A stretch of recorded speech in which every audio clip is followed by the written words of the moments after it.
మాటి మాటికి మా దగ్గర అణుబాంబులు ఉన్నాయని కొంతమంది చెప్తుంటే, కొంతమంది ఏమో లేదు మమ్మల్ని కాపాడండి మహాప్రభు, మేము ఒక తటస్థమైనటువంటి మీరు చేసేటటువంటి పారదర్శకమైన విచారణకి మేము సహకరిస్తామని చెప్పేసి పదే పదే కూడా చెబుతూ ఉన్నటువంటి పరిస్థితి. సో ఇవన్నీ కూడా మనం పరిగణలోకి తీసుకుంటే నిజంగా పాకిస్తాన్ చర్యలు ఉన్నంత వరకు కూడా భారత్ పాకిస్తాన్ మీద సైనిక దాడికి దిగకపోవచ్చు అనేటటువంటి వాదన కూడా వ్యక్తమవుతుంది. అలాగని చెప్పేసి ఖాళీగా కూర్చోకుండా ఏదైతే ఉగ్రవాదుల మీద వేట కొనసాగేటటువంటి అవకాశాలు కనిపిస్తున్నాయి, సర్జికల్ స్ట్రైక్ లాంటివి చేసి ఏదైతే పాకిస్తాన్ సంబంధించి పీఓకే ఏదైతే ఉందో పాక్ ఆక్రమిత కాశ్మీర్లో ఉన్న దాదాపు 48 టెర్రర్ లాంచ్ ప్యాడ్స్ను కూడా ఆర్మీ గుర్తించినటువంటి పరిస్థితి ఉంది.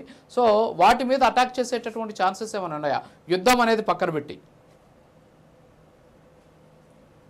నా వరకు ఐడియా ఏంటంటేనండి, ముందు ఉగ్రవాద సంస్థలు ఏరివేత అండి.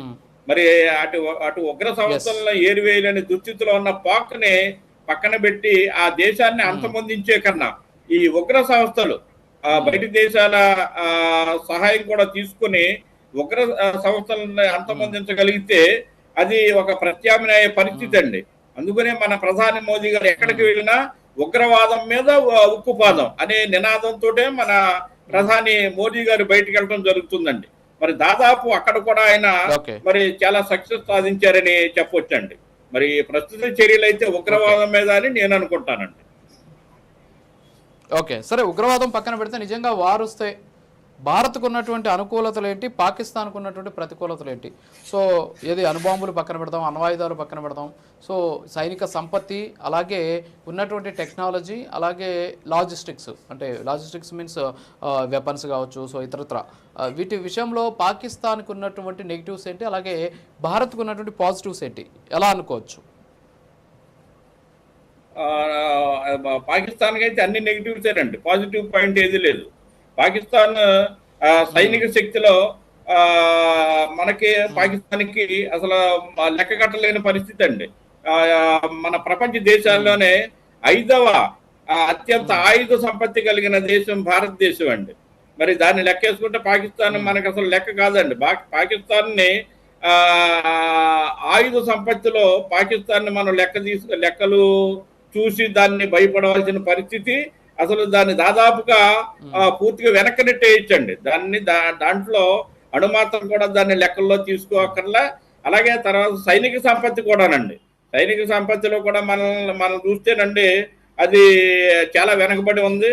అలాగే మరి మన మానసిక పరిపక్వత ఏదైతే ఉందో భారతదేశంలో భిన్న జాతులు, భిన్న పరిస్థితులు, భిన్న మతాలు ఉన్నా కూడా అందరూ కూడా మొన్న ఏదైతే మన పర్యాటకుల మీద యుద్ధం జరిగిన తర్వాత అందరూ కూడానండి మోదీ గారు నిర్వహించిన పార్లమెంటరీ కమిటీ సమావేశంలో అందరూనండి తారతమ్యం లేకుండా ప్రతి ఒక్కరు కూడా మీరు ఏ నిర్ణయం తీసుకున్నా మేము కట్టుబడి ఉంటామన్న ఒక సందేశం మనం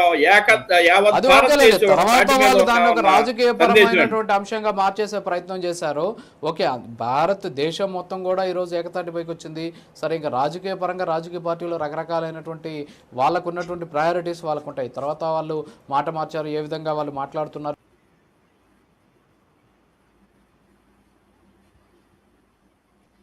అవతల మీద దాడి చేసేసేయడం కాదు కదా, ఆచితూచి వ్యవహరించడం అనేది చాలా ఇంపార్టెంట్. ఇక్కడ ఉన్నటువంటి పౌరులకు ఎంత ఇంపార్టెంటో సైన్యాన్ని కూడా కాపాడుకోవాల్సినటువంటి అవసరం ఉంది. ఏదో ఉత్తపుణ్యానికి ఉన్నటువంటి బాంబులు ఎత్తుకుపోయి వాళ్ళ మీద వేసేసేయడం వల్ల ఉపయోగం లేదు కదా.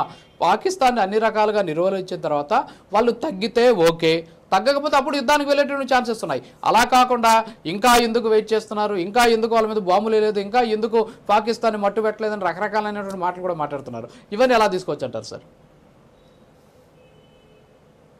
సార్, అది బయట ఉన్న ఎవరైతే వ్యక్తులు ఉన్నారో దాదాపు వారికి దీని మీద అవగాహన లేని వాళ్ళు మన భారతదేశం మీద ఉన్న భక్తి కొలది అలాగ అంటూ ఉంటారండి. కానీ ఇక్కడ ఉన్న పరిస్థితులు చూస్తే ఏవైతే అణ్వాయుధాలు ఉపయోగిస్తే మరి ప్రపంచ దేశాలు కూడా సర్వనాశనం అయిపోతాయండి.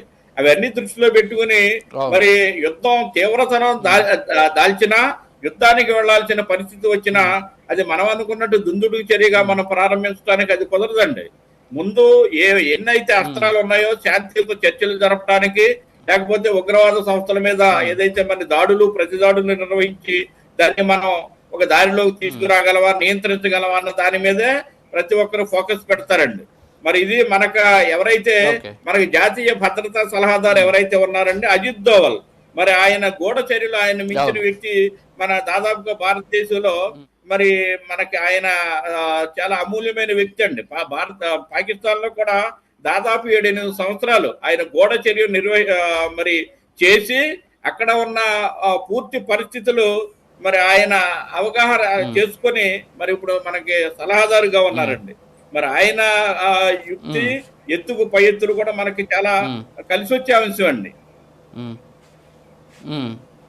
ఇప్పుడు ఇక్కడ ఏదైతే మనం చూస్తే ఇప్పుడు ఫర్ ఎగ్జాంపుల్ పాకిస్తాన్కి సంబంధించినటువంటి వాటర్ ఒప్పందాన్ని ఏదైతే సింధు జలాల నదీ ఒప్పందాన్ని ఏ విధంగా అయితే మనం క్లోజ్ చేశామో, సో ఇప్పుడు సింధు నదీ జలాల ఒప్పందాన్ని రద్దు చేసిన వెంటనే కూడా పాకిస్తాన్ దాదాపుగా కూడా దిగొచ్చినటువంటి పరిస్థితి. ఇప్పుడు తాజాగా మనం ఏదైతే ఇంటర్నేషనల్ మానిటరింగ్ ఫండ్ IMFకి సంబంధించి కూడా భారత్ ఒత్తిడి తీసుకొస్తుంది. ఏంటి అంటే పాకిస్తాన్కి లోన్లు ఇవ్వద్దు, వాళ్ళకి ఆర్థికపరమైనటువంటి సహాయం చేయొద్దు అని చెప్పేసి. దీంతోపాటు ఇందాక మీరు చెప్పినట్టు ప్రపంచంలో పాకిస్తాన్ ఏకాకి దేశంగా మారేటటువంటి అవకాశాలు ఉన్నాయి.